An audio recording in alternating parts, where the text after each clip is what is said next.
Can you give us a bit of an idea now of where Cyclone Zelia is at the moment and how it's tracking? It is moving pretty slowly, isn't it? It is moving slowly. It was moving very slowly overnight last night. It only moved about 20 kilometres or so through the night, so only a couple of kilometres per hour.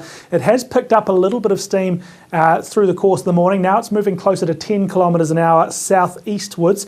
It's currently sitting about 90 kilometres north of Port Hedland over those very, very warm Pilbara coastal waters. It is still a Category 5 tropical cyclone, and that is the top of the scale. It doesn't get any stronger than that. This is as significant as they come for tropical cyclones, and it is still moving south, taking it towards the coastline with a forecast arrival, a forecast coastal crossing this afternoon, perhaps between 2 and 4 o'clock this afternoon, Western Australia time. So in a few hours' time, we could be seeing that tropical cyclone touch the coastline and bring its really significant weather impacts with it, both the damaging and destructive wind, but also a continuation of the heavy to locally intense rainfall and associated flooding. So it is still ramping up, and it is going to be a big day today, big afternoon and a big night tonight for severe weather, significant weather and damaging weather across that Pilbara coastline.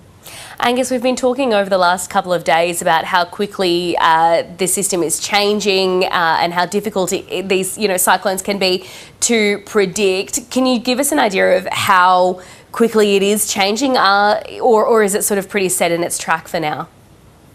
So we're issuing updates to the track and the associated warnings every hour at the moment, on the hour. So it's definitely worth checking in each hour, particularly if you are in that Pilbara community, and just seeing if there has been any significant shifts. But most of the key points are pretty locked in place at this stage. The last significant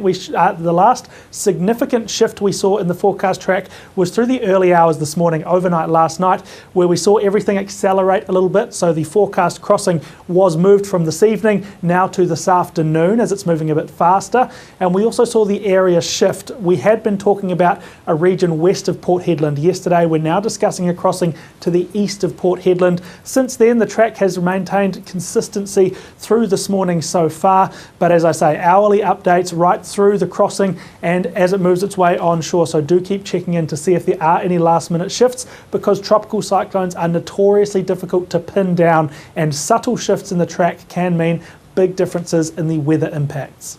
And just on those weather impacts, can you just give us a bit of an idea of what a Category 5 system looks and feels like? It is the top of the scale, as you said.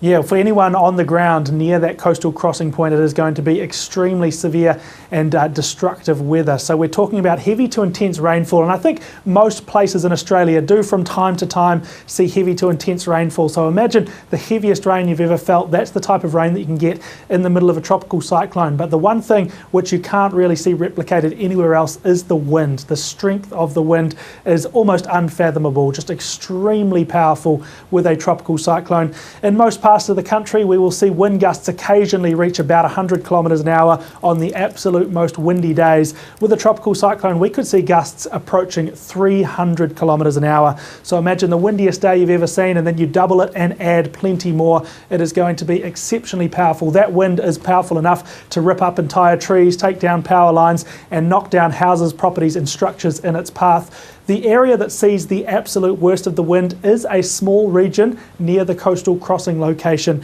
Hopefully that will be far enough east of Port Hedland that those strongest wind gusts won't affect the Port Hedland community today. But regardless, even if you are 50 or 100 kilometres away, it is going to be exceptionally windy, and we could see widespread winds of 100 to 150 kilometres an hour through that coastal crossing. Pretty concerning stuff. Angus Hines from the Bureau of Meteorology. Appreciate your details. Thank you. Thank you.